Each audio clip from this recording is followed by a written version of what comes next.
Ladies and gentlemen, the eyes of the world are on Sochi this week.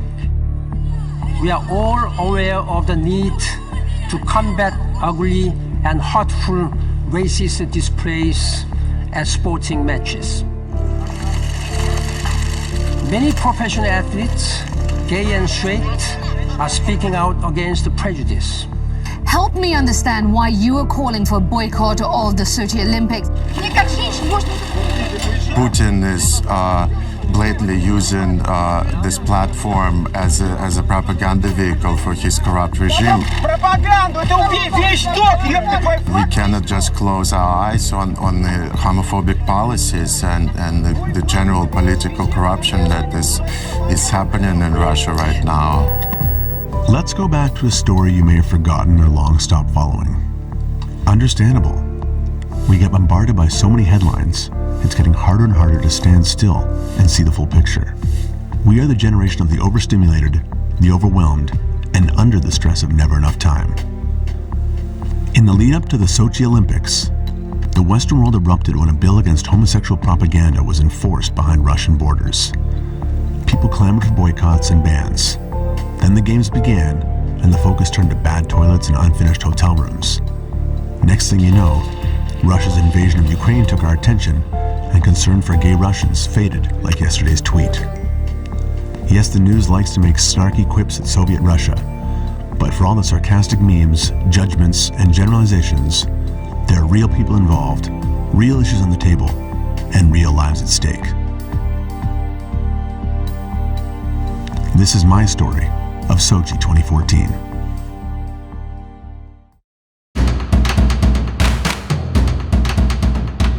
Здравствуйте, друзья! Меня зовут Джордан Вейд, и я говорю по-русски неплохо. Я нахожусь сейчас в русском общественном центре Vancouver. Yes, that was me 2 years ago. No, I don't really speak Russian, but I learned a few basic phrases so I could do a crowdfunding campaign to get myself to the Sochi Olympics. You see, I'm a bit of an Olympic junkie. Ever since the 1988 Winter Games came to Calgary, I've cultivated a deep and dedicated interest in all things related to the Olympics. I got to experience the Games firsthand when I worked at a Vancouver fan zone in 2010 and fell in love with the Olympic buzz. I followed the Games to London in 2012, where I freelanced for CBC and took my Olympic love affair to a whole new level. For me, it wasn't so much the Games themselves, but it was the overall Olympic movement. Baron de Coubertin, the father of the modern Olympics, stated that Olympism blends sport with culture and education, and sought to create a way of life based on the joy of effort, the educational value of good example, and respect for universal fundamental ethical principles. The goal of Olympism was to place sport at the service of the harmonious development of humankind, with the view of promoting a peaceful society and the preservation of human dignity. With all that in mind, you can imagine the sea of controversy that was created when the Olympic movement made its way to Sochi, Russia in 2014, a city few had heard of, yet whose national policies were making waves around the globe. The International Olympic Committee has the honor of announcing that the 22nd Olympic Winter Games in 2014 are awarded to the city of Sochi. As some may recall, this wasn't the first time the Olympic franchise visited Russia. Back in 1980, at the height of the Cold War, Moscow was the host city. But the United States and 64 other countries declared a boycott due to Russia's invasion of Afghanistan.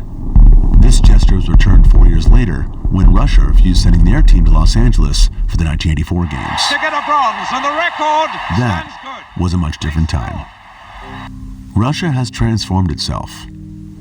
With the breakdown of communism, a new society has evolved. Perhaps these games would be a chance to bury the hatchet, show its colors in a new light, and make peace with the global community. But in June 2013, a bombshell. The Russian parliament has voted almost unanimously to pass a law to punish the promotion of homosexuality with fines and jail terms. It's immediately been condemned by gay rights campaigners. The law bans what it calls the propaganda of non-traditional sexual relations to minors.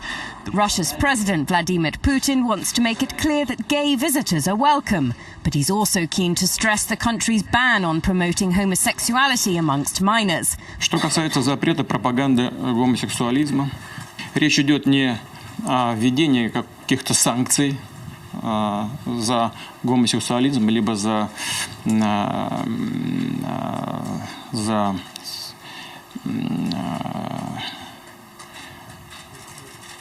в общем, понимаете, за что. I still didn't understand exactly what this law was all about.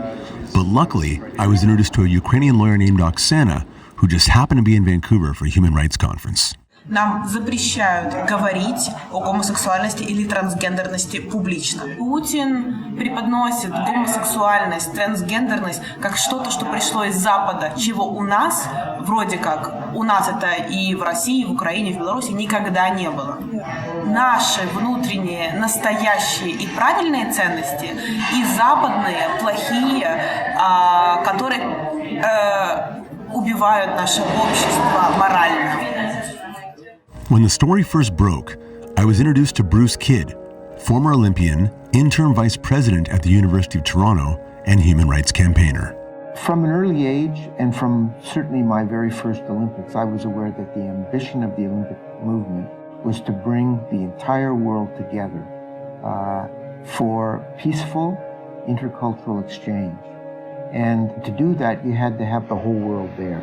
How do you square, or how do you reconcile an appeal to universalism when some members of your family practice homophobia in a really scary way? Now, you know that the Winter Olympics are being held in Sochi, and you know that Russia has that law against gay propaganda. It's sad that the Olympic Committee would pick to house the Olympics in Sochi. I think holding these Olympics in Sochi with these laws is like holding an Olympics in Johannesburg at the height of apartheid. If you support gay rights, that would be propaganda against small children in Russia. It's a ridiculous, preposterous law.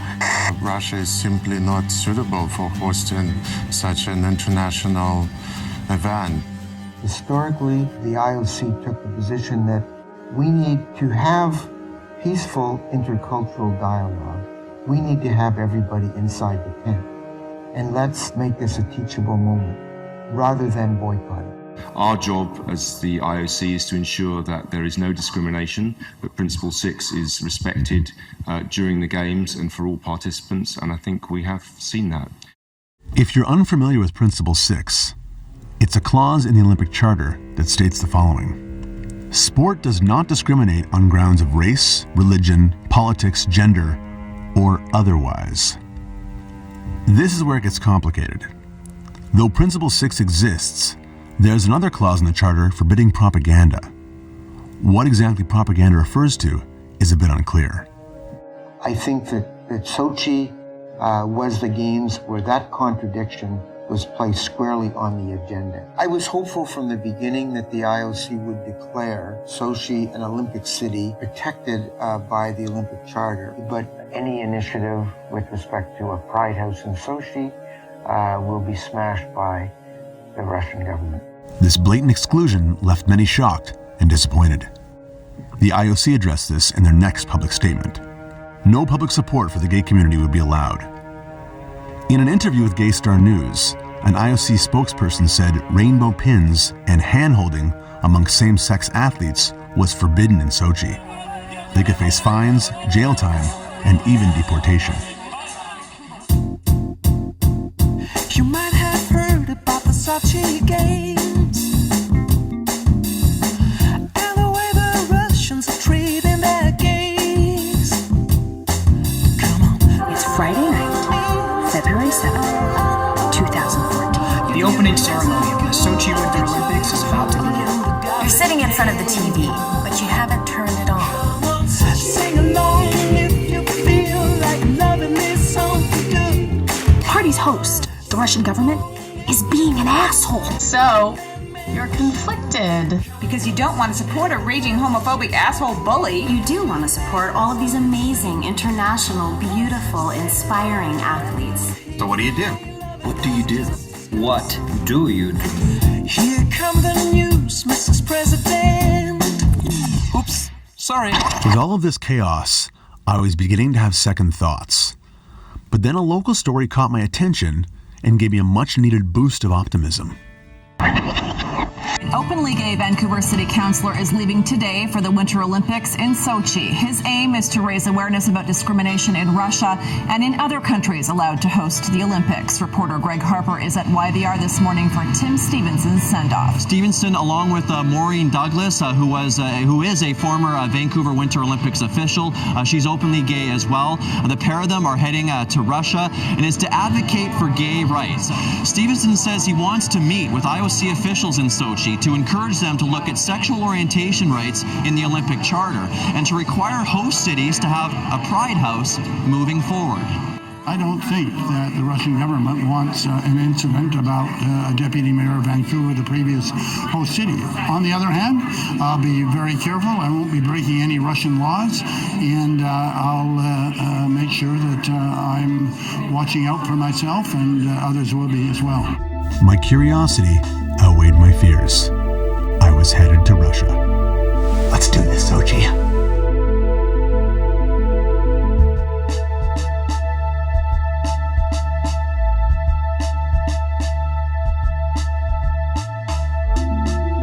The estimated cost for these Olympic Games is $51 billion, which makes them the most expensive games of all time. Not only that, but these games cost more than all previous Winter Olympics combined. The fact that the Winter Games were being held in Sochi, the warmest region in Russia and only city where they get no snow, was enough to raise eyebrows. But the bad press kept coming. Reports on abuses of the environment, animals, migrant workers, and displaced locals painted a grim picture for this chapter of the Olympics. I knew I wasn't the only one feeling nervous about going to Russia. However, things felt different once I actually landed in Sochi. Здравствуйте. Hello. Welcome to Russia.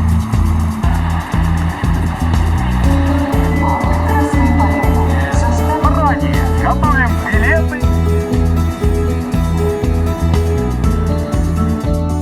It was time to explore the city, make some new friends, and start asking questions. People abroad think about Russia as like a barbaric little. Yeah, we are going with bears on streets and playing balalaika, something like that. And I hope that when finally we took a chance to show we are different. I'm not sitting in the yard drinking vodka and so on. We are just normal people, and all these things about gay guys. I am tolerant. I don't care with whom people sleep, and I think that it's like more like almost everybody thinks so. You don't need to think that if you're not like everybody, you will be killed here. It's not true. Maybe our big father Putin is a scary guy, but we're not. I have a lot of gay friends, to my surprise, and they're very good guys, and they feel like at home here, and no one judges them, really. Gay people, they feel comfortable, they have their own social nets, they have their own companies, their own clubs, and even, these clubs are not closed, and it indicates that everything is legal.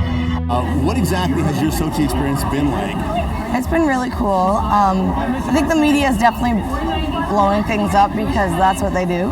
But I haven't felt any worry or stress or anything. I think security is really on point, and hanging out with athletes and fans is so fun. So all in all, it's a really great experience. And how about the Russians?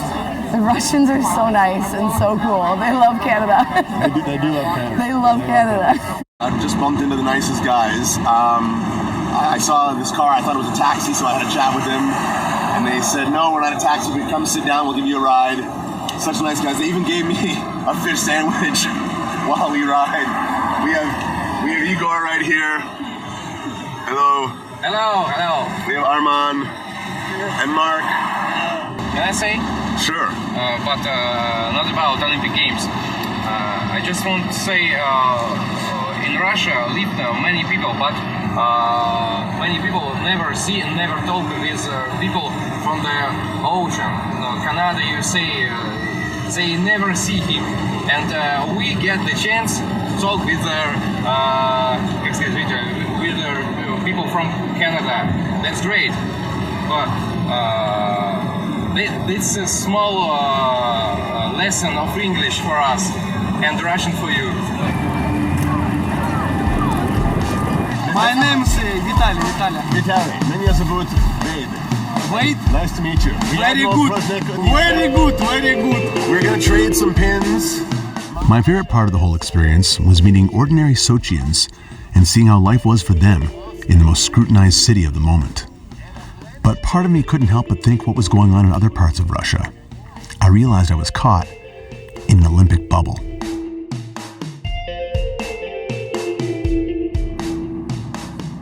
One of the first Canadians I met was Brian Fotley. He was a master's student at the International Olympic Academy in Greece and openly gay. He chose to attend, but had some serious concerns about this installment of the Games. I think these Games have brought forth a really interesting discussion that is unprecedented because it's never happened before. But we have to consider what would happen if an openly gay athlete in Sochi had have gone to his partner, his or her partner, and kissed them in front of the entire crowd, in front of the entire audience, and in front of everybody watching at home. Would that have been considered the same way that it was in Beijing? We also have to consider Kathy Freeman at the Sydney Games in 2000, when she ran around the track after her 400-meter gold medal with the Aboriginal flag of her tribe in Australia, as well as the Australian flag. Brian brings up a valid point. The Olympic Charter does prohibit propaganda. Clause 50.3 states, no kind of demonstration or political, religious, or racial propaganda is permitted in the Olympic areas. One of the most notorious examples of propaganda at the Olympics occurred in Mexico City in 1968. At the height of the U.S. Civil Rights Movement, American sprinters Tommy Smith and John Carlos stood on the medals podium and each raised a black-gloved fist throughout the entire national anthem in a protest known as the Black Power Salute. Subsequently, both athletes were stripped of their medals and given a lifetime ban from Olympic competition. But that begs the question, what counts as propaganda? We have to consider another hypothetical situation where a gay athlete, after winning a gold, for example, in speed skating, were to take their country's flag as well as a rainbow flag on that final lap around the track, their victory lap. Would that be considered propaganda? Would they be stripped of their medal and banned from international competition in the future?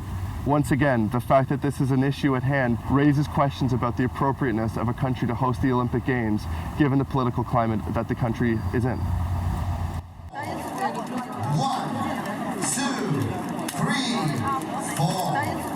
Everybody, forget about problems. Let's create history.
My Olympic bubble had burst.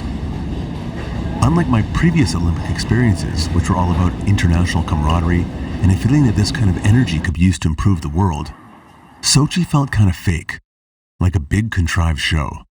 But I was conflicted still in those feelings because I saw a positive impact it was having on so many locals. A lot of people, through minimal exposure to the media, just heard that Sochi was bad. Well, as one who was there for the duration of the games, I can tell you it was not all bad, and in fact, many locals saw it as the greatest thing ever to happen to their city. But in doing so, it only made Putin more powerful and more likable amongst his nation, which meant that if you were not on the side of Putin, you had an even stronger wave of nationalism to contend with, thus making it even harder to be gay in Russia. So if the Olympics, in this case, could be used solely to strengthen a political agenda, does this mean the ideals of the Olympic movement had changed? Only time would tell.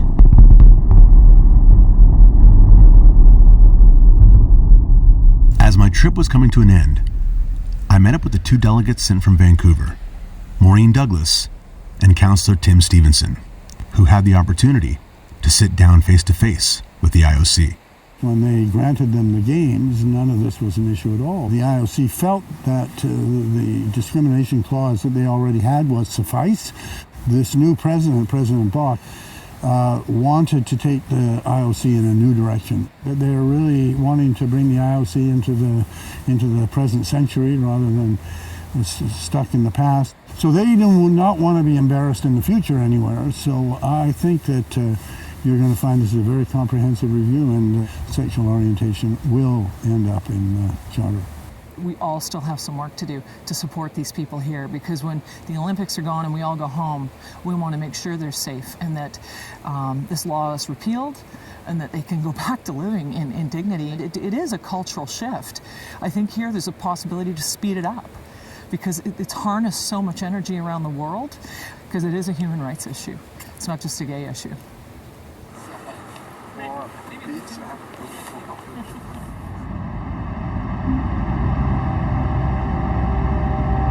Since I got back from Sochi, my interest in the Olympic movement had broadened in scope.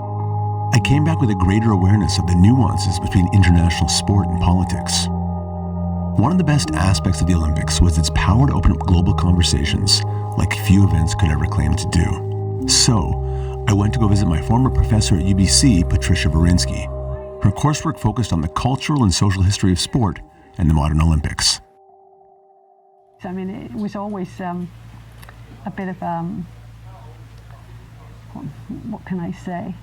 A bit of a myth that the IOC is promoting human rights. It can't change dramatically the human rights performance of a country. What can the IOC do, in a sense, but to call on the youth to make peace? What's the IOC going to do but say it supports human rights? But in effect, it's promoting a performance. We've seen across the 20th century how each set of games have somehow been able to transform themselves, to accommodate themselves to a changing society, but not to change society.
With the support of the United Nations, I think we're in a position to say, if you're going to host a future Olympic Games, you've got to agree upon a very high standard of human rights. The absence of sexual orientation in Principle 6 did play a role in letting this happen.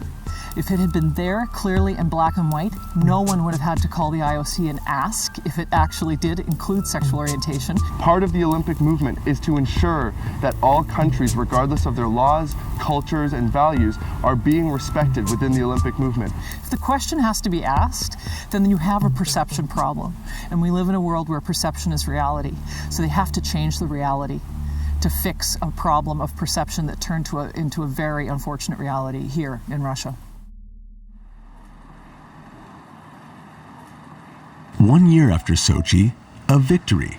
The IOC got together to make suggestions for the future of the Games. Among them, Principle 6 was changed to include sexual orientation into the official Olympic Charter, just as Tim Stevenson had predicted in Sochi. Both gay people but straight people have really become more overt allies than I've ever seen before, and that's where powerful change in any minority movement has to happen. This has been a tremendous success from around the world. The pressure on sponsors that's happening around the world, the flags that are going up across Canada, the rainbow flags in practically every city hall. This has just galvanized at this time, and this is a huge leap forward, in my opinion, in the world for this civil rights movement.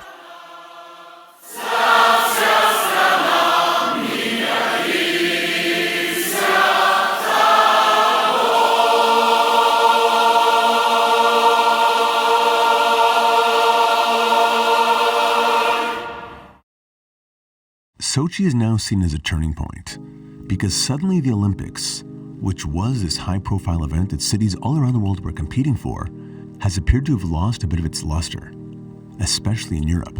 Ironic, since that is where it all began. The location of the 2022 Winter Games were announced last year in the smallest pool of contenders in decades. 4 Olympic bid cities, including Stockholm, Krakow, and Oslo, have all dropped out due to a lack of public support. The only cities left in the final bidding were Almaty, Kazakhstan, and Beijing, China. The eventual winner was Beijing, who just hosted the Summer Games a few years ago to much protest due to a poor record of human rights offenses. But really, has that much changed in China since 2008? This adds to a growing list of questionable choices for future host cities, like Rio de Janeiro later this year, plagued with an economic crisis, a corrupt government, and very little support for the Games from your average citizen. What does this mean then for the future of the Olympic movement? We're facing an unprecedented area that has never been discovered before with globalization and the amount of knowledge that's being passed around the world. And what needs to happen is an adaptation by the IOC to ensure that their brand fits within that globalized world. And to do that, all they need to do is ensure that their values of Olympism are being met by the country that wants to host the Games. It's not clear whether the IOC will resolve that in a way that's consistent with human rights, but we are hopeful that it will. Yes, Sochi 2014 on its own was a positive experience, but I came to the realization that the Games have their own special ecosystem and there is a distinctive spirit of international brotherhood no matter where they are held. But by having the Games in Sochi, it woke the world up to the fact that gay people will continue to be marginalized, and anyone who identifies with the LGBT community in Russia could be in danger. I can clearly see that we need to not only acknowledge and appreciate what we already have, but continue to fight for the freedoms of those in need and take a stand for all human rights.